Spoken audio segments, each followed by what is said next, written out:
Thank you Linu. Wonderful verse. അത് പറഞ്ഞപ്പോൾ ദൈവം ശരിക്കും ഞാൻ എന്നോട് തന്നെ ചിന്തിക്കാം, ദൈവം എന്നോടാണല്ലോ പറഞ്ഞത്. ഹല്ലേലൂയ. നമ്മൾ ഓരോരുത്തരോടുമുള്ള ഒരു വാക്യമാണ്. നമ്മളിന്ന് വായിച്ച സങ്കീർത്തനം നിങ്ങൾ ഒന്നുകൂടെ ഒന്ന് പരിചയപ്പെടുത്തിയിട്ട് നമുക്ക് ആ റോമാലേഖനത്തിലേക്ക് വരാം. മൂഢനും ബുദ്ധിമാനും. വചനം പറയുക, ദൈവം ഇല്ല എന്ന് പറയുന്നവനാ മൂഢൻ. നമുക്കെത്ര ജ്ഞാനവും സമ്പത്തും കഴിവുമുണ്ടെങ്കിലും ദൈവത്തെ അന്വേഷിക്കാനോ ദൈവത്തിന് വേണ്ടി ജീവിക്കാനോ ദൈവത്തിന് വേണ്ടി സമയം മാറ്റിവെക്കാനോ കഴിവില്ലാത്തവൻ, അതിന് സമയമില്ലാത്തവൻ, വചനം വിളിക്കുന്നവൻ മൂഢനാന്നാണ് പറയുന്നത്. അതിൻ്റെ താഴത്തെ വാക്യം നോക്കി, ആരാ ബുദ്ധിമാൻ? ദൈവത്തെ അന്വേഷിക്കുന്നവൻ.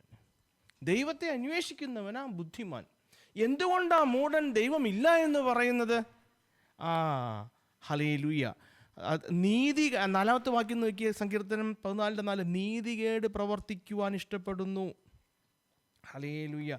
അവന് വഷളനായിട്ട് ജീവിക്കാൻ ആഗ്രഹിക്കുന്നു, മ്ലേച്ഛത പ്രവർത്തിക്കാൻ ആഗ്രഹിക്കുന്നു. അതാണ് അവൻ്റെ ജീവിതത്തിലെ പരിഗണനകൾ, പ്രിഫറൻസ്. അത് അതുകൊണ്ടാണ് അവൻ പറയുന്നത് കണ്ണടച്ചിട്ട് ദൈവമില്ല എന്ന്. ഹല്ലേലൂയ. ഞാൻ ഈ ഭാഗം വായിച്ചപ്പോൾ എനിക്ക് വേഗം എൻ്റെ മനസ്സിലേക്ക് വന്നത് യോഹന്നാൻ്റെ സുവിശേഷം 3-ാം അധ്യായത്തിൽ ഒരു ബുദ്ധിമാനെ നമ്മൾ കാണുന്നുണ്ട്. ആരാ? നിക്കോദീമോസ്. അവൻ ആരെ അന്വേഷിച്ച് വന്നത്? കർത്താവിനെ അന്വേഷിച്ചു വന്നു. കർത്താവിനെ അന്വേഷിക്കുന്നവൻ, കർത്താവിൻ്റെ അടുക്കിലേക്ക് രക്ഷയ്ക്കായിട്ട് കടന്നു വരുന്നു, അവൻ ആ ബുദ്ധിമാൻ. ഹല്ലേലൂയ. അവനാ എന്നേക്കും നിലനിൽക്കുന്നവൻ, അവനാ കർത്താവിനാൽ തിരഞ്ഞെടുക്കപ്പെട്ടവൻ. നമുക്കും ആ ഒരു കൃപ ലഭിച്ചിരിക്കുക പ്രിയരെ. അതുകൊണ്ട് നമുക്കും ആ ലഭിച്ച കൃപയിൽ മുൻപോട്ട് തുടരണം. ദൈവത്തെ അന്ത്യത്തോളം അവസാനം വരെയും അന്വേഷിപ്പാനായിട്ട്. എൻ്റെ പ്രിയരെ, ഞാനിത് പറയുമ്പോൾ ഒരിക്കലും നിങ്ങൾ ചിന്തിക്കരുത്, ദൈവത്തിനായിട്ട് കർത്താവിനായി കാത്തിരിക്കുകയും കർത്താവിൻ്റെ വരവിന് വേണ്ടി, നമ്മൾ പാടിയ പോലെ കർത്താവിൻ്റെ വരവിന് വേണ്ടി കാത്തിരിക്കുകയും ഒരുങ്ങിയിരിക്കുകയും ചെയ്യുന്നവൻ കർത്താവിൻ്റെ വരവെങ്കിൽ എടുക്കപ്പെടും. ഞാൻ ആദ്യം പ്രാർത്ഥിച്ച് നമ്മൾ തുടങ്ങിയപ്പോൾ ഞാൻ പറഞ്ഞു, നമ്മൾ പാപത്തെ വിട്ട് നമ്മുടെ ജീവിതത്തിൽ നമുക്ക് എപ്പോഴും ഒരു ഉറപ്പും ഒരു വിശ്വാസവും ഒരു ധൈര്യമൊക്കെ ചോർന്നു പോകുന്നപ്പോഴാണെന്നറിയോ? നിങ്ങൾ ചിന്തിച്ച് നോക്കിയോളൂ. നമ്മുടെ ജീവിതത്തിൽ പാപത്തിൻ്റെ ആ ഒരു പ്രസൻസ് ഉള്ളപ്പോഴാണ് നമ്മൾ പാപം ചെയ്യുകയും പാപത്തിൽ തുടരുകയും ചെയ്യുമ്പോൾ അന്നേരം നമുക്ക് ആ ഒരു ശക്തിയൊക്കെ പോകുന്നത്. ഒരു കോൺഫിഡൻസ് ഇല്ലാതാവും. നടക്കുമോ? എന്തെങ്കിലും തടസ്സം ഉണ്ടാകുമോ? ഇത് മാറിപ്പോവുമോ? അങ്ങനെയാ. അതേസമയം നമ്മൾ വിശുദ്ധിയോടെ വേർപാടോടെ ജീവിക്കുന്നതാണല്ലോ, നമ്മൾ അറിയാതെ നമ്മുടെ ഉള്ളങ്ങളിൽ ഒരു ധൈര്യം പ്രാപിക്കും. ഇതിപ്പോൾ കിട്ടിയില്ലെങ്കിലും കുഴപ്പമില്ല, ആ ഒരു ധൈര്യം. കാരണം ദൈവം എന്നെ കരുതിക്കൊള്ളും, ദൈവം എന്നെ നടത്തും, ദൈവം സൂക്ഷിക്കുന്നു, ദൈവം എല്ലാം ചെയ്യുന്നത്. അസമയം പാപത്തിൻ്റെയോട് ചേർന്നാൽ നമ്മൾ നടക്കുന്നെങ്കിൽ ദൈവം എൻ്റെ കൂടെ ഉണ്ടോ, അത് ഡൗട്ട്ഫുള്ളാവും. അന്നേരം നമ്മുടെ ധൈര്യം പോകുന്നത്. അല്ലെങ്കിൽ നമുക്ക് ഉറപ്പാണ് ദൈവം എൻ്റെ കൂടെ ഉണ്ട്, ഞാൻ ഹല്ലേലൂയ.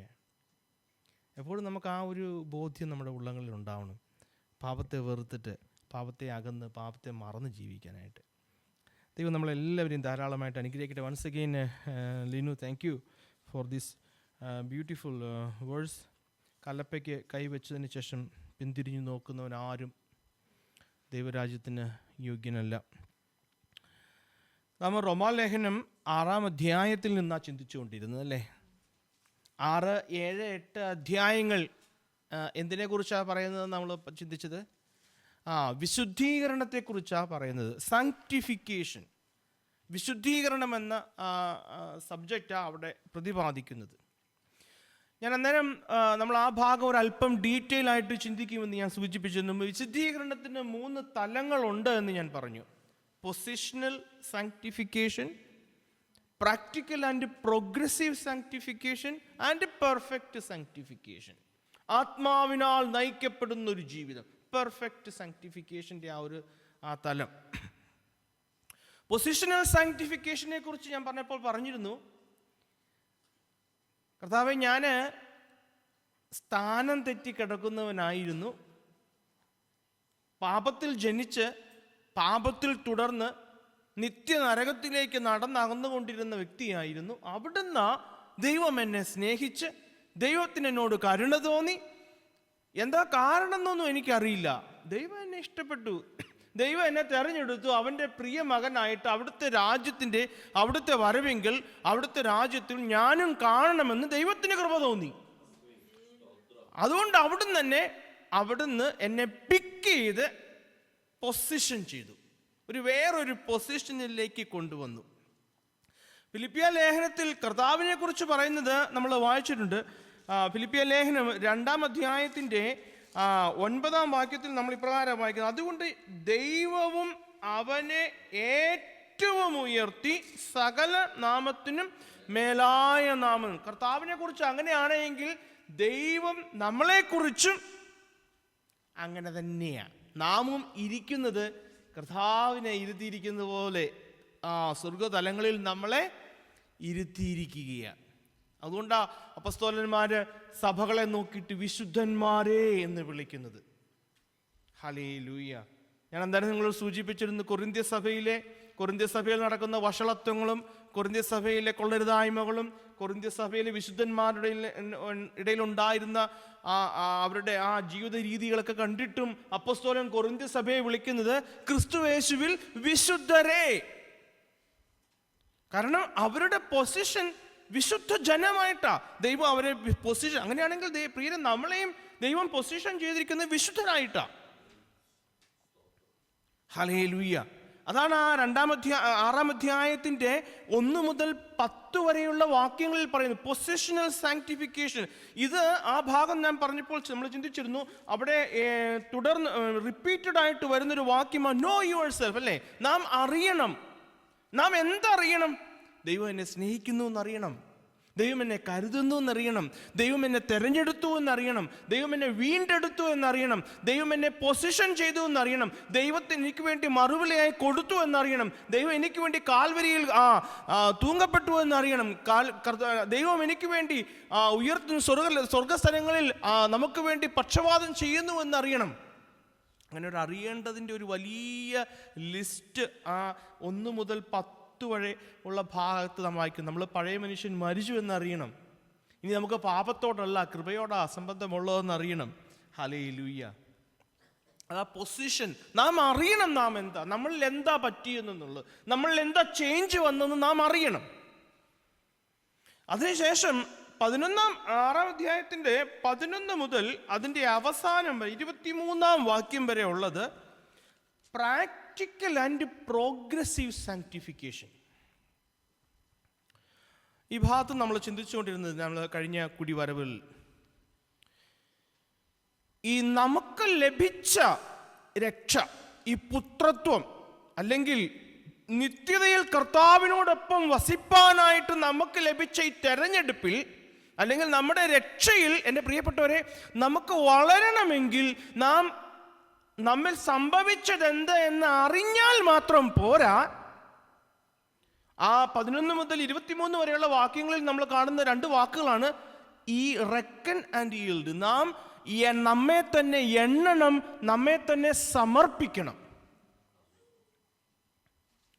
റെക്കൺ ആൻഡ് ഈൽഡ്, നമ്മെ തന്നെ എണ്ണണം. ഞാൻ ഒരു മാസം കഴിഞ്ഞതുകൊണ്ടാണ് ഞാൻ അതൊന്നുകൂടെ റിമൈൻഡ്, നമ്മൾ ആ ഒരു കണക്ഷൻ കിട്ടാനായിട്ട്. എന്താ ബ്രദറെ എണ്ണുക എന്ന് വെച്ചാൽ, ഞാൻ എന്നെ തന്നെ എണ്ണണം എന്ന് അപ്പോസ്തലൻ ഈ 6-ാം അധ്യായത്തിൽ പറയുക. അതിൻ്റെ 10-ാം വാക്യത്തിൽ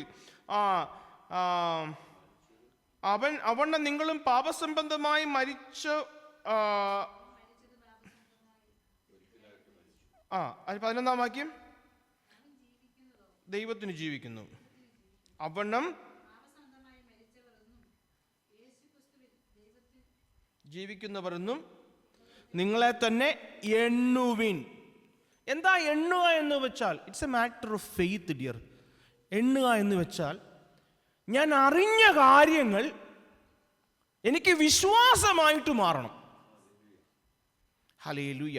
എണ്ണുക എന്ന് വെച്ചാൽ, റെക്കൺ എന്ന് വെച്ചാൽ, പാപസംബന്ധമായി മരിച്ചു എന്ന് നിങ്ങളെ തന്നെ എണ്ണണമെന്ന് വെച്ചാൽ, പാപസംബന്ധമായി ഞാൻ മരിച്ചു എന്നുള്ള കാര്യം അതെനിക്ക് വിശ്വാസമായിട്ട് മാറണം. ദൈവം എന്നെ സ്നേഹിക്കുന്നു എന്നുള്ള കാര്യം വിശ്വാസമായിട്ട് മാറണം. കർത്താവ് എനിക്ക് വേണ്ടി കാൽവരിയിൽ പകരമായിട്ട് മരിച്ചു എന്നുള്ള കാര്യം വിശ്വാസമായിട്ട് മാറണം. ദൈവം എന്നെ തെരഞ്ഞെടുത്തു എന്നുള്ള കാര്യം വിശ്വാസമായിട്ട് മാറണം. ദൈവം എനിക്ക് വീണ്ടെടുപ്പ് വില കൊടുത്തന്നെ വിലയ്ക്ക് വാങ്ങി എന്നുള്ള കാര്യം വിശ്വാസമായിട്ട് മാറണം. ഹല്ലേലൂയ. അതെന്തുകൊണ്ട് വിശ്വാസമായിട്ട് മാറണം? കാരണം ദൈവവചനം അതാ നമ്മളോട് അനുശാസിക്കുന്നത്. മാറ്റമില്ലാത്ത ദൈവത്തിൻ്റെ വചനത്തിൽ പറഞ്ഞിരിക്കുന്നു. അതുകൊണ്ട് എനിക്ക് വിശ്വാസമായിട്ട് മാറണം. എൻ്റെ ബ്രദറെ, ദൈവം കർത്താവ് കാൽവരിയിൽ എനിക്ക് വേണ്ടി പകരക്കാരനായി എൻ്റെ പാപങ്ങൾക്ക് പരിഹാരമായി മരിച്ചു എന്നുള്ളത് ഞാൻ എങ്ങനെ കാരണം ഇത് വചനത്തിൽ പറഞ്ഞിരിക്കുക. ലോകം മാറിപ്പോയാലും ഇതെല്ലാം പഴത്തുണി പോലെ ചുരുട്ടിക്കളയും, പക്ഷെ മാറാതെ നിൽക്കുന്നത് വചനം മാത്രം. ഹല്ലേലൂയ. ഈ വചനത്തിൽ പറഞ്ഞിരിക്കുക ഇങ്ങനെയാ. അങ്ങനെയെങ്കിൽ എനിക്കത് വിശ്വാസമായിട്ട് മാറണം. ഞാൻ അന്നേരം നിങ്ങളോട് സൂചിപ്പിച്ചിരുന്നു, എല്ലാത്തിനും എക്സ്പീരിയൻസ്, അനുഭവങ്ങളെ തേടി പോകരുത്. അനുഭവങ്ങൾ ഉണ്ടാവും, അനുഭവങ്ങൾ വേണമെന്ന് നാം ശഠിക്കരുത്. ഹല്ലേലൂയ. അതുകൊണ്ടാണ് അപ്പോസ്തലനായ തോമസിനോട് പറയുന്നത്, കാണാതെ വിശ്വസിച്ചവർ ഭാഗ്യവാന്മാർ. ഹല്ലേലൂയ. ചിലപ്പോഴൊക്കെ നമ്മൾ ചിന്തിക്കും, അപ്പോസ്തലന്മാർക്കൊക്കെ എന്ത് ഭാഗ്യം. ശരിക്കും തീർച്ചയായിട്ടും അവർക്ക് വലിയ ഭാഗ്യമാണ്. പക്ഷെ കർത്താവ് പറയുന്നു അവരെക്കാളും ഭാഗ്യം ചെന്നവരാണ് നിങ്ങൾ. കാരണം അവർ കണ്ട് എന്നെ അറിഞ്ഞ് വിശ്വസിച്ചവരാ. പക്ഷെ നിങ്ങൾ കാണാതെ വിശ്വസിക്കുന്നവരാ, നിങ്ങൾ ഭാഗ്യവാന്മാർ. 2025 വർഷങ്ങൾക്ക് മുൻപ് നടന്ന കാര്യം. ഹല്ലേലൂയ. നമ്മൾ കാണാതെ വിശ്വസിക്കുക. ഹല്ലേലൂയ. നമുക്കൊരു പുത്തൻ യെരൂശലേമിലേക്കുള്ള യാത്രയിലേക്ക് ഹല്ലേലൂയ അവരെഴുതി വെച്ച കാര്യങ്ങൾ, ദൈവത്തിൻ്റെ പരിശുദ്ധാത്മാവ് എഴുതിയ വചനത്തെ നമ്മൾ ഏറ്റെടുത്ത് മുറുകെ പിടിച്ച് നെഞ്ചോട് ചേർത്ത് വെച്ച് ഇതിങ്ങനെ തന്നെയെന്ന് വിശ്വസിച്ച് മുൻപോട്ട് ധൈര്യത്തോടെ പോവുക. ഹല്ലേലൂയ. സ്തോത്രം. ഹല്ലേലൂയ. നമ്മൾ അതുകൊണ്ട് അനുഭവത്തിന് വേണ്ടി ശഠിക്കരുത്. എക്സ്പീരിയൻസ് ഉണ്ടായാലേ ഉള്ളൂ. ചിലർ പറഞ്ഞിട്ടുണ്ട് അതങ്ങനെ എൻ്റെ ജീവിതത്തിൽ സംഭവിച്ചു ഞാൻ വിശ്വസിക്കാം. ഹല്ലേലൂയ. കാരണം ഞാൻ അന്നേരം പറഞ്ഞിരുന്നു, എണ്ണുക എന്ന് പറയുമ്പോൾ നമ്മുടെ അകത്തെ മനുഷ്യൻ്റെ 3 തലങ്ങളെക്കുറിച്ച് പറഞ്ഞിരുന്നു. നിങ്ങൾ ഓർക്കുന്നുണ്ടെങ്കിൽ, നമ്മുടെ അകത്തെ മനുഷ്യന് മനസ്സുണ്ട്, ബുദ്ധിയുണ്ട് അല്ലെങ്കിൽ ഹൃദയമുണ്ട്, പിന്നെ ഇച്ഛാശക്തിയുണ്ട്. Mind, intellect, will power. Hallelujah. ഈ മൈൻഡിലാണ് ഞാൻ അന്നേരം പറഞ്ഞിരുന്നു ഈ കണ്ടന്റ് മനസ്സിലൂടെയാണ് നമ്മൾ ആ ആശയങ്ങൾ അല്ലെങ്കിൽ ഇൻഫർമേഷൻ കളക്ട് ചെയ്യുന്നത്. ഹൃദയം കൊണ്ട് അല്ലെങ്കിൽ ബുദ്ധി കൊണ്ടാ നമുക്ക് ലഭിച്ച ഇൻഫർമേഷൻ നമ്മൾ മനനം ചെയ്യുന്നത്. ഞാൻ അറിഞ്ഞത് എൻ്റെ ഹൃദയം കൊണ്ട്, എൻ്റെ ബുദ്ധി കൊണ്ട് ഞാൻ എണ്ണണം. അത് വിശ്വാസമായിട്ട് മാറണം. അതിനെ നമ്മൾ ഡിസേൺ ചെയ്യണം, നമ്മൾ വിലയിരുത്തണം. കാരണം മാറ്റമില്ലാത്ത ദൈവത്തിൻ്റെ വചനത്തിൽ പറഞ്ഞിരിക്കുന്നു എന്ന് നാം മനസ്സിലാക്കി ഹൃദയം കൊണ്ടും ബുദ്ധി കൊണ്ടും നാം ഏറ്റെടുക്കണം. ഇത് ഏറ്റെടുത്തെങ്കിൽ മാത്രമേ നമ്മുടെ പ്രവൃത്തി പഥങ്ങളിലേക്ക് ഇത് വരികയുള്ളൂ. ഹല്ലേലൂയ. പല കാര്യവും നമുക്കെല്ലാം നമ്മൾ ഈ നോൺ ക്രിസ്ത്യൻസിനോടും അല്ലെങ്കിൽ രക്ഷിക്കപ്പെടാതെ ബൈ നെയിമായിട്ട് ക്രിസ്ത്യൻ എന്ന പേര് മാത്രമുള്ള അവർക്ക് ഇതൊക്കെ അറിയാം. അതായത് ഞാൻ എൻ്റെ വീട്ടിൽ എൻ്റെ പേരൻസിനോടൊക്കെ പറഞ്ഞു, ഞങ്ങൾ ഇതൊക്കെ എല്ലാം ഞങ്ങൾക്കറിയാം, എവറിത്തിങ് വി നോ. അത് അറിവിൽ മാത്രമായിട്ട് നിൽക്കുകയാണ്. അവരത് ഹൃദയം കൊണ്ട് ഡിസേൺ ചെയ്യുന്നില്ല, ഹൃദയം കൊണ്ട് വിലയിരുത്തുന്നില്ല, ബുദ്ധി കൊണ്ട് വിലയിരുത്തുന്നില്ല, ബുദ്ധി കൊണ്ട് അവർ റെക്കൺ ചെയ്യുന്നില്ല. കാരണം അത് റെക്കൺ ചെയ്യാത്തത് കൊണ്ടാ പ്രവൃത്തി ജീവിതത്തിൽ അവർക്ക് കാണാത്തത്. അതുകൊണ്ട് അത് പ്രവൃത്തി പദത്തിൽ വരാത്തത്. ഹല്ലേലൂയ. ഇവിടെയാണ് നമ്മൾ കഴിഞ്ഞ കുടിവരവിൽ ചിന്തിച്ച് നിർത്തിയത്. എന്നിട്ട് എൻ്റെ 12 മുതൽ 23 വരെയുള്ള വാക്യങ്ങളിൽ ഹല്ലേലൂയ പറയുന്നത്, നിങ്ങൾ എണ്ണുന്നുവെങ്കിൽ നിങ്ങൾക്ക് സമർപ്പണമുണ്ടാകണം ജീവിതത്തിൽ.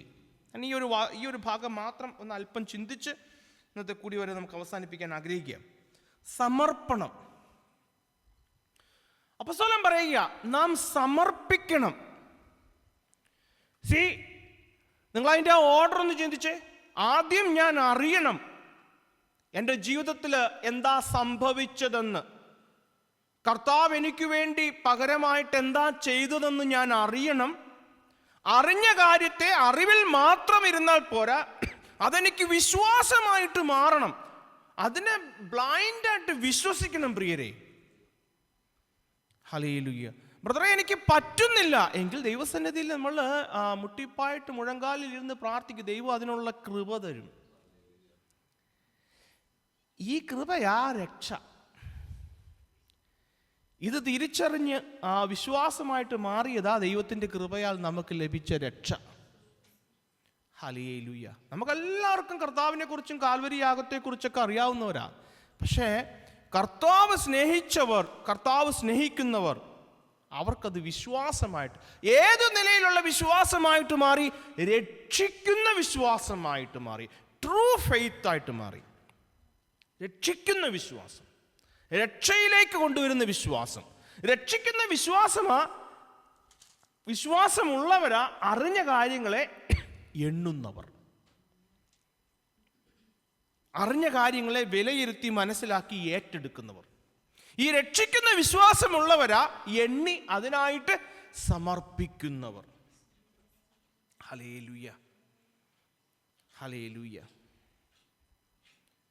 അപ്പോസ്തലനായ പൗലോസ് പറയുക, നിങ്ങളെ തന്നെ സമർപ്പിക്കണം. എങ്ങനെ സമർപ്പിക്കണം? 6-ാമത്തെ അധ്യായത്തിന്റെ 10-ാം വാക്യത്തിൽ നാം വായിക്കുന്നു, അവൻ ഒരിക്കലായിട്ട് മരിച്ചു, പാപസംബന്ധമായിട്ട് ഒരിക്കലായിട്ട് മരിച്ചതുപോലെ നാം നമ്മെ ഒരിക്കലായിട്ട് പൂർണ്ണമായിട്ട് സമർപ്പിക്കണം. കുറച്ചുനാൾ സമർപ്പിച്ചു, പിന്നെ കുറച്ചുനാൾ അവധിയെടുത്തു. കുറച്ച് കാര്യങ്ങൾ സമർപ്പിച്ചു, കുറച്ച് കാര്യങ്ങൾ ഞാൻ സമർപ്പിച്ചില്ല. അങ്ങനെയല്ല, പൂർണ്ണമായിട്ട്, വൺസ് ഫോർ എവർ. അതാ വചനം അനുശാസിക്കുന്ന സമർപ്പണം. ചില കാര്യങ്ങൾ അതിനോട് എനിക്കൊരു സോഫ്റ്റ് കോർണർ ഉണ്ട്, അതുകൊണ്ട് ഞാൻ ആ ഭാഗത്തേക്ക് വരുന്നില്ല, ആ ഭാഗത്തെ ഞാൻ സമർപ്പിക്കുന്നില്ല. എനിക്ക് സമർപ്പിക്കാനായിട്ട് പറ്റുന്ന എളുപ്പമുള്ള കാര്യങ്ങൾ ഞാൻ ഈസി ആയിട്ട് സമർപ്പിക്കും. അങ്ങനെയല്ല. അതാ കർത്താവ് നമുക്ക് പാപസംബന്ധമായിട്ട് ഒരിക്കലായിട്ട് മരിച്ചു, അതുപോലെ നാമും നമ്മളെ ഒരിക്കലായിട്ട് സമർപ്പിക്കണം. എങ്ങനെ സമർപ്പിക്കണം എന്ന് പറഞ്ഞാൽ ഒരിക്കലായിട്ട് സമർപ്പിക്കണം. Things that I like I yield, things I don't like I don't yield. ഇന്ന് പലപ്പോഴും അങ്ങനെയാണ് നമ്മുടെ ജീവിതത്തിൽ പറ്റിയിരിക്കുന്നത്. ഹല്ലേലൂയ. ഞാനൊരു ദേവദാസൻ ഇങ്ങനെ ഒരിക്കൽ പറഞ്ഞ, നമ്മുടെ ക്രിസ്തീയ ജീവിതത്തിൽ രക്ഷിക്കപ്പെട്ട ഒരു വ്യക്തിയുടെ കുടുംബത്തെ ഒരു ഭവനം പോലെ കമ്പയർ ചെയ്താൽ, ഹല്ലേലൂയ, നമ്മുടെ ഭവനത്തിൽ എത്ര മുറികളുണ്ടോ ആ മുറികളൊക്കെ നമ്മൾ കർത്താവിനായിട്ട് തുറന്നു കൊടുക്കണം. നമ്മൾ ചിന്തിച്ച് നോക്കൂ, ഇന്ന് രാത്രിയിൽ ഞാൻ ഇനിയും കർത്താവിന് പണിയാനായിട്ട് തുറന്നു കൊടുക്കാത്ത റൂമുകളുണ്ട്. എനിക്കറിയാം, എൻ്റെ ഭർത്താവിനറിയില്ല, ഭാര്യയ്ക്കറിയില്ല, അപ്പനറിയില്ല, മക്കൾക്കറിയില്ല, കൂട്ടുകാർക്കറിയത്തില്ല. പക്ഷേ എനിക്കറിയാം, ഞാൻ ഇനിയും പൂർണ്ണമായിട്ട് കർത്താവിന് ശുദ്ധി കലശം ചെയ്യാനായിട്ട് തുറന്നു കൊടുത്തിട്ടില്ല ഇപ്പോഴും. ഹല്ലേലൂയ. കാരണം ആ റൂമുകൾ എൻ്റെ പേഴ്സണലായിട്ട് ഞാൻ എൻജോയ് ചെയ്യുന്ന ഏരിയയാണ്. ഹല്ലേലൂയ. അങ്ങനെയല്ല കർത്താവ് വചനം സംസാരിക്കുന്നത്. ഹല്ലേലൂയ. പൂർണ്ണമായിട്ട് കർത്താവിന് നമ്മുടെ ജീവിതത്തിൽ, പരിശുദ്ധ ആത്മാവിന് നമ്മുടെ ജീവിതത്തിൽ പ്രവർത്തിപ്പാനായിട്ട് നാം തുറന്നു കൊടുക്കണം പ്രിയരെ. ഹല്ലേലൂയ. അവൻ വാതിൽക്കൽ നിന്ന് മുട്ടിക്കൊണ്ടിരിക്കുക. നമ്മൾ തുറന്നു കൊടുക്കാത്തത് കൊണ്ട് അവൻ അകത്ത് കടന്നു വരാത്തത്. ഹല്ലേലൂയ. അപ്പോൾ അപ്പോസ്തലൻ പറയുക, എങ്ങനെ സമർപ്പിക്കണം? ഒരിക്കലായിട്ട്, once for all, completely. Hallelujah. ബ്രദറെ, എങ്ങനെ സമർപ്പിക്കണമെന്ന് എനിക്ക് മനസ്സിലായി. ഞാൻ എന്താ സമർപ്പിക്കേണ്ടത്? 12-ാം അധ്യായം 1-ാം വാക്യം, റോമാലേഖനം 12:1. എന്താ നാം സമർപ്പിക്കേണ്ടത്? സഹോദരന്മാരെ, ഞാൻ ദൈവത്തിന്റെ മനസ്സലി ഓർമ്മിപ്പിച്ച് നിങ്ങളെ പ്രബോധിപ്പിക്കുന്നത് നിങ്ങൾ ബുദ്ധിയുള്ള ആരാധനയായി നിങ്ങളുടെ ശരീരങ്ങളെ ജീവനും വിശുദ്ധിയും ദൈവത്തിന് പ്രസാദവുമുള്ള യാഗമായി സമർപ്പിപ്പീൻ. എന്താ സമർപ്പിക്കേണ്ടത്? എൻ്റെ പ്രിയരെ, നമ്മുടെ ശരീരത്തെയാ സമർപ്പിക്കേണ്ടത്. നമ്മുടെ ശരീരത്തെയാ സമർപ്പിക്കേണ്ടത്. അതെന്താ ബ്രദറെ നമ്മുടെ ശരീരത്തെ സമർപ്പിക്കേണ്ടതിൻ്റെ ആവശ്യകത? കാരണം രക്ഷിക്കപ്പെടുന്നതിന് മുൻപ് ഞാൻ എൻ്റെ ശരീരത്തെ സമർപ്പിച്ചിരുന്നു, പാപത്തിനു വേണ്ടി സമർപ്പിച്ചിരുന്നു. റോമാലേഖനം 3-ാം അധ്യായം എടുത്തേ. 3-ാം അധ്യായത്തിന്റെ നിങ്ങൾ മറന്നിട്ടില്ല എങ്കിൽ 3:13 മുതലൊന്ന് വായിച്ചാൽ ഓരോ അവയവത്തെക്കുറിച്ച് നമ്മൾ പഠിച്ചിരുന്നു. തൊണ്ട സമർപ്പിക്കണം, തൊണ്ട, നാവ്, അധരം, യെസ്, വായ, അവരുടെ കാല്,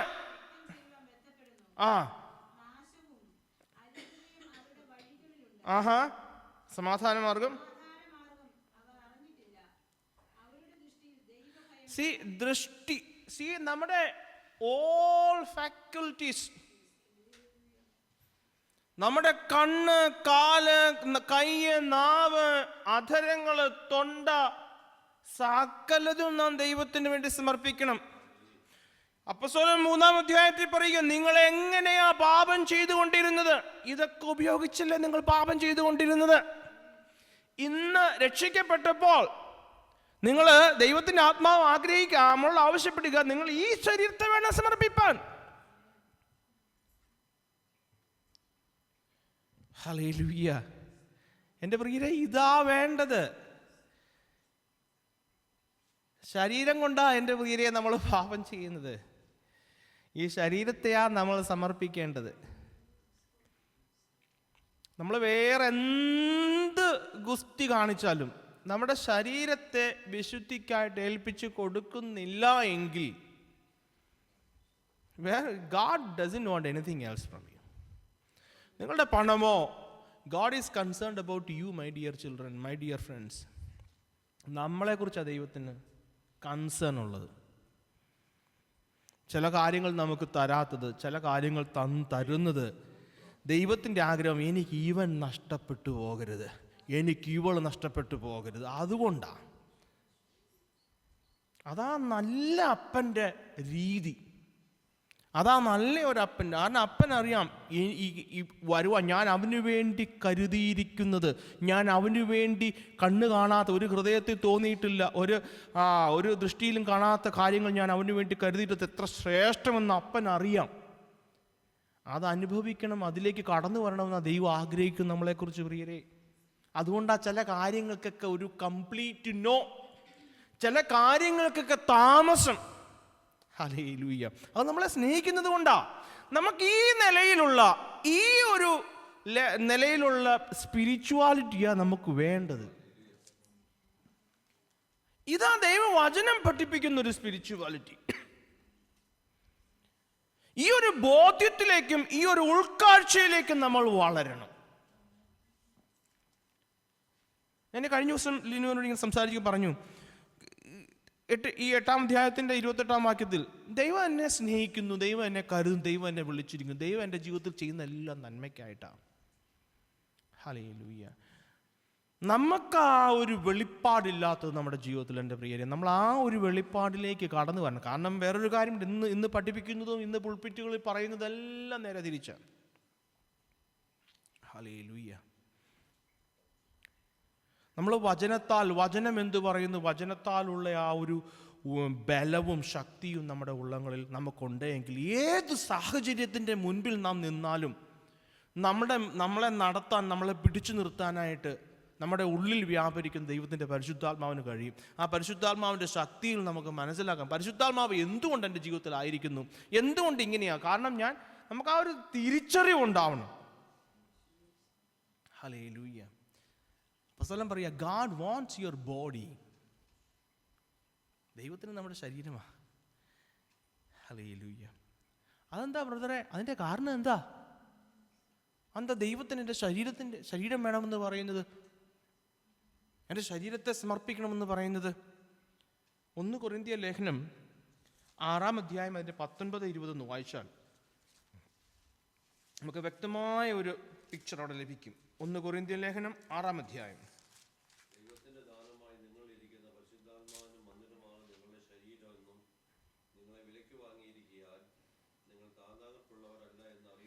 ദൈവത്തിന്റെ മന്ദിരമാ. അതാ സമരിയക്കാരത്തി, ഈ മലയിലോ ആ മലയിലോ എങ്ങുമല്ല. ദൈവത്തെ സത്യാത്മാവിനെ ആത്മാവിലും സത്യത്തിലും ആരാധിക്കുന്ന ഒരു സമയം വരും. ഞാൻ നിങ്ങളുടെ ഹൃദയങ്ങളിൽ വസിക്കും, നിങ്ങളായിരിക്കും ഇനി എൻ്റെ മന്ദിരം. അതുകൊണ്ട് നിങ്ങൾ നിങ്ങളുടെ ശരീരത്തെ വിശുദ്ധിയോടെ സൂക്ഷിക്കണം. രണ്ടാമത് പറയുക, നിങ്ങൾ വിലയ്ക്ക് വാങ്ങപ്പെട്ടവരാ.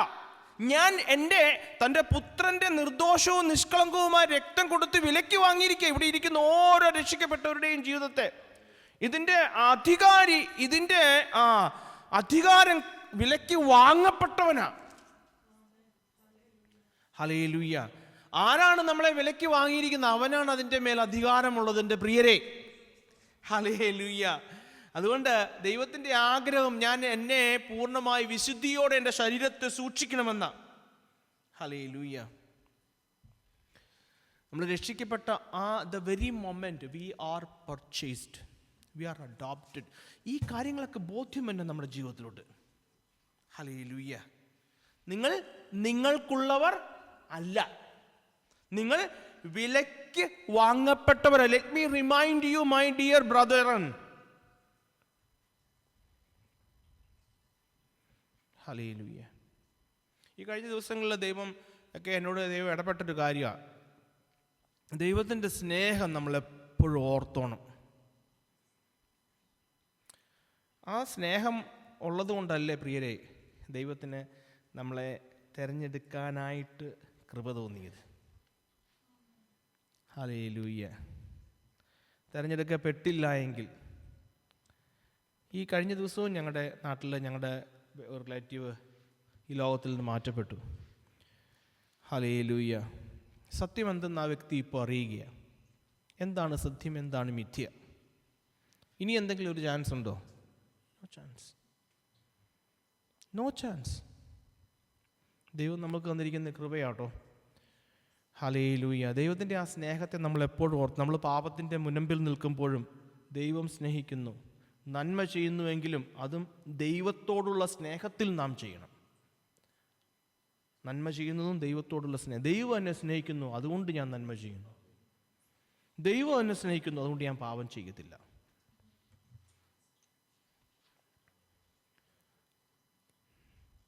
നമ്മുടെ തലമുറകളൊക്കെ ദൈവം പിടിച്ചു നോക്കട്ടെ. സ്നേഹവും വിശ്വാസവും പ്രാർത്ഥനയൊക്കെ വരുമെന്ന് നമുക്കൊന്ന് കാണാം.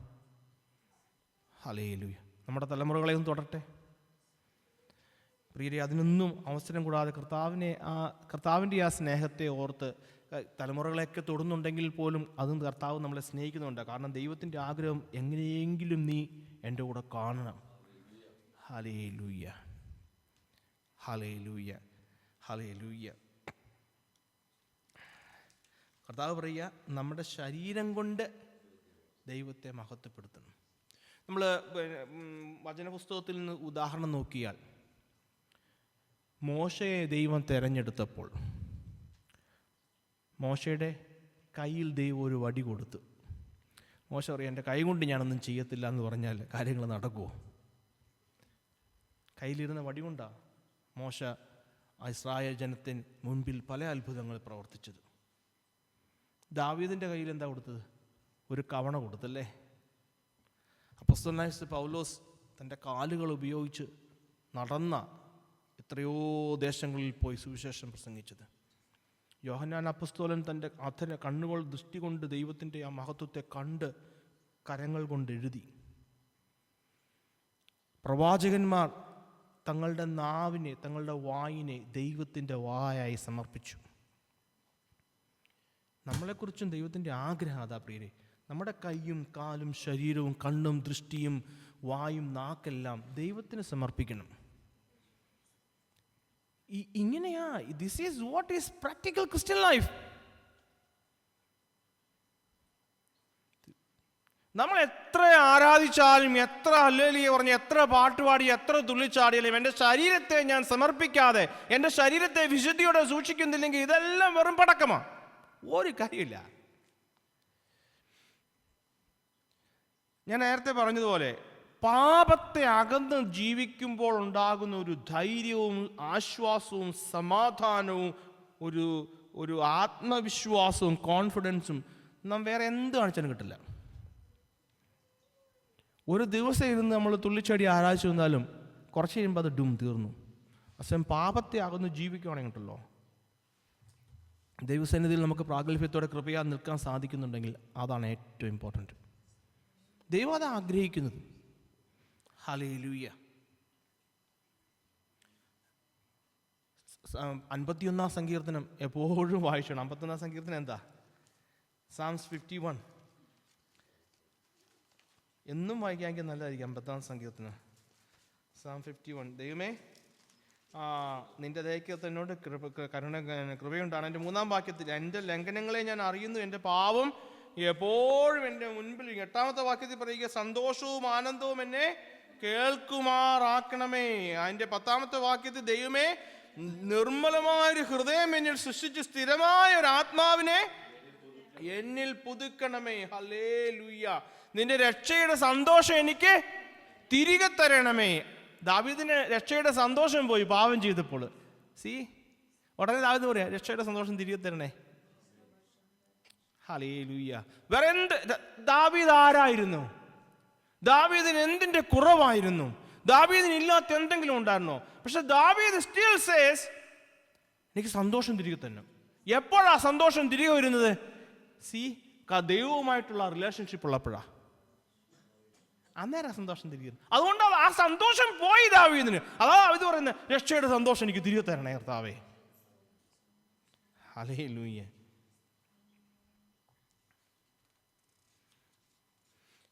ബ്രദറെ, എന്തുകൊണ്ട് സമർപ്പിക്കണം? Why should I yield? 14 മുതൽ 23 വരെയുള്ള വാക്യങ്ങൾ അതാ. നിങ്ങൾ വീട്ടിൽ പോയി വായിച്ചാൽ മതി. ആ ഭാഗങ്ങൾ ഇനിയിപ്പോൾ ഞാനിതിങ്ങനെ വേർതിരിച്ച് തന്നപ്പോൾ ഇനി അത് വായിച്ചാൽ വേഗം നമുക്ക് മനസ്സിലാവും. ഹല്ലേലൂയ. 14 മുതൽ 21, 22 ഞാൻ വായിക്കാം. നിങ്ങൾക്ക് അന്ന് എന്തു ഫലമുണ്ടായിരുന്നു? എപ്പോഴാ? റോമാലേഖനം 6-ാം അധ്യായത്തിന്റെ 21. അന്ന് രക്ഷിക്കപ്പെടുന്നതിന് മുമ്പ് പാപത്തിന് നിങ്ങളെ തന്നെ സമർപ്പിച്ചപ്പോൾ നിങ്ങൾക്ക് എന്ത് ഫലം ഉണ്ടായിരുന്നത്? ഇപ്പോൾ നിങ്ങൾക്ക് ലജ്ജ തോന്നുന്നു തന്നെ. അതിൻ്റെ അവസാനം അതായിരുന്നു നിങ്ങളുടെ ഫലം. പക്ഷെ ഇന്നോ? എന്നാൽ ഇപ്പോൾ പാപത്തിൽ നിന്ന് സ്വാതന്ത്ര്യം പ്രാപിച്ച് ദൈവത്തിന് ദാസന്മാരായിരിക്കാൻ നിങ്ങൾക്ക് ലഭിക്കുന്ന ഫലം വിശുദ്ധീകരണം. ഹല്ലേലൂയ. ഫലം കായ്ക്കണമെങ്കിൽ സമർപ്പിക്കണം. ഫലം എന്താ? വിശുദ്ധീകരണം. ഞാൻ അറിഞ്ഞ് എന്നെ തന്നെ എണ്ണി എന്നെ തന്നെ സമർപ്പിക്കുന്നു, എന്നാലേ ഫലം കായ്ക്കൂ. എന്നാലേ ഈ വിശുദ്ധീകരണം എൻ്റെ ജീവിതത്തിൽ സംഭവിക്കുകയുള്ളൂ. അപ്പൊ ബ്രദറെ, എന്താ വിശുദ്ധീകരിക്കപ്പെടാത്തത്? സമർപ്പിക്കാത്തത് കൊണ്ട്. അപ്പൊ ബ്രദറെ, എന്താ സമർപ്പിക്കാത്തത്? എണ്ണിയിട്ടില്ല, വിശ്വാസമായിട്ടില്ല, ജീവിതത്തിൽ രക്ഷിക്കുന്ന വിശ്വാസമായിട്ടില്ല, ഞാൻ ഏറ്റെടുത്തിട്ടില്ല. അപ്പൊ എന്താ ബ്രദറെ ഏറ്റെടുക്കാത്തത്? ഹല്ലേലൂയ. എന്നിൽ എന്താ സംഭവിച്ചതെന്ന് എനിക്കൊട്ട് അറിയത്തുമില്ല. ഞാൻ പറഞ്ഞ എൻ്റെ കണക്ഷൻ നിങ്ങൾക്ക് മനസ്സിലായോ? അങ്ങനെയാ. വിശുദ്ധീകരണം, അതിൻ്റെ ഫൈനൽ റിസൾട്ട് എന്താ? ഇറ്റേണൽ ലൈഫ്, നിത്യജീവൻ. കുറെ നാളൊക്കെ ഫലം കായ്ച്ചു. ഇതാ ഒരു ഇപ്പോഴത്തെ ശരാശരി രക്ഷിക്കപ്പെട്ട പെന്റക്കോസ്തുകാരൻ്റെ, ഇപ്പോൾ സോക്കോൾഡ് പെന്റക്കോസ്തുകാരൻ ഞാനങ്ങ് പറഞ്ഞതേ ഉള്ളൂ. ദൈവമകൻ, എനിക്കത് പറയാൻ ഇഷ്ടം, പെന്റക്കോസ്തുകാരൻ തന്നെക്കാളും ദൈവമകനുടെ ജീവിതത്തിൽ കുറേ നാൾ ഫലം കായ്ച്ചു. പിന്നെ അങ്ങോട്ട് ആ ഭർത്താവിന് പൊളിച്ചത് വീണ്ടും പണിതാൽ. നമ്മൾ കേട്ടല്ലോ, കലപ്പയ്ക്ക് കൈ വെച്ചിട്ട് പുറകോട്ട് നോക്കിയാൽ. ഛർദിക്ക് നേരെ തിരിഞ്ഞ് നായായാൽ, കുളിച്ചിട്ട് വീണ്ടും ചെളിയിൽ കിടന്ന് ഉരുളുന്ന പന്നിയെ പോലെ ആയാൽ. ഹല്ലേലൂയ. അപ്പോസ്തലൻ പറയാ, നോ യൂസ്, ഒരു കാര്യവുമില്ല. കാരണം ശുദ്ധീകരണം കൂടാതെ ആരും ദൈവത്തെ കാണുകയില്ല. Hallelujah. We need to continue dear friends in our sanctification. നമുക്ക് എബ്രായ ലേഖനം 12:14 വായിച്ച് അവസാനിപ്പിക്കാം. ഹല്ലേലൂയ. എബ്രായ ലേഖനം 12-ാം അധ്യായം അതിന്റെ 14-ാം വാക്യം.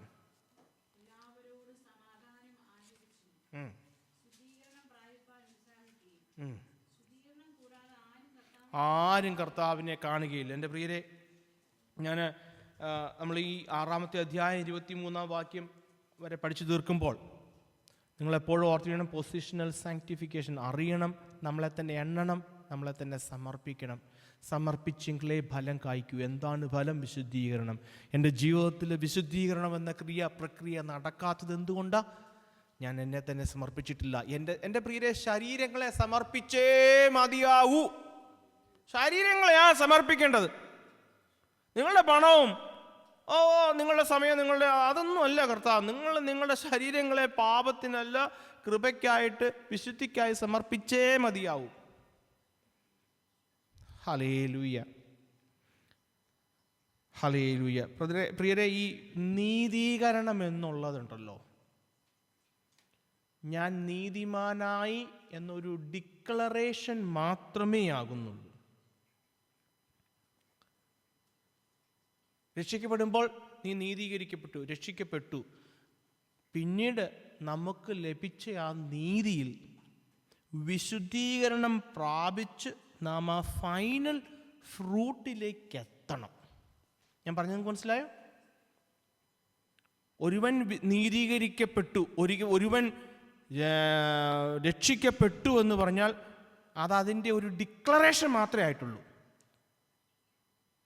നമ്മൾ ആ ലഭിച്ച രക്ഷയിൽ, വിശുദ്ധിയിൽ വളർന്ന് വളർന്ന് നമ്മൾ ആ ഫൈനൽ ഫ്രൂട്ടിലേക്ക് എത്തിച്ചേരണം. എന്നാലേ ഈ ഡിക്ലറേഷൻ എനിക്ക് റിയാലിറ്റി ആവുകയുള്ളൂ. ഞാൻ പറഞ്ഞു മനസ്സിലായോ? ദൈവം എന്നെ നീതീകരിച്ചു എന്ന ഡിക്ലറേഷൻ എനിക്ക് റിയാലിറ്റി ആവണമെങ്കിൽ, എനിക്ക് സ്വന്തമാകണമെങ്കിൽ, എനിക്ക് ലഭിച്ച ഈ ഡിക്ലറേഷനിൽ, വിശുദ്ധിയിൽ ഞാൻ വളർന്ന് വളർന്ന് ആ ഫൈനൽ ഫ്രൂട്ടാവുന്ന നിത്യതയിലേക്ക്, കർത്താവുമൊത്തുള്ള വാസത്തിലേക്ക് ചെന്നെത്തണം. അല്ലെങ്കിൽ it just remains as A declaration. Hallelujah. നമ്മുടെ കണ്ണുകളടയ്ക്കാം, പ്രാർത്ഥിക്കാം. ഹല്ലേലൂയ.